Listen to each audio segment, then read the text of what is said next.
Ingredients எல்லாமே பாத்திரத்தில் போட்டுடலாம். இப்போ இதில் வந்து கலர் சேஞ்ச் ஆகிடுச்சு. இப்போ இதில் வந்து வெங்காயம், தக்காளி, கருவேப்பிலை, பச்சை மிளகா இந்த 4 போட்டுக்கலாம். மஞ்சத்தூள் கொஞ்சம் போட்டுக்கலாம்.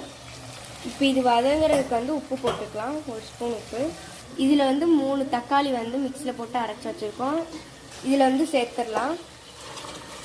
இந்த பட்டாணி வந்து 6 ஹவர் ஊற வச்சுருக்கோம். இந்த பட்டாணியை வந்து இதில் சேர்த்துக்கலாம். இப்போ இதில் வந்து வீட்டில் அரைச்ச மிளகாத்தூள் கொஞ்சம் சேர்த்துக்கலாம். இப்போ இதில் வந்து தண்ணியை ஊற்றிக்கலாம். தண்ணியை ஊற்றிட்டு இதை மூடிட்டு 3 விசில் வந்ததுக்கப்புறம் திறந்து அப்புறம் என்ன பண்ணுறது காமிக்கலாம். இப்போ குக்கர் மூடி இதில் வந்து குக்கர் மூடிக்கலாம். இதில் வந்து குக்கர்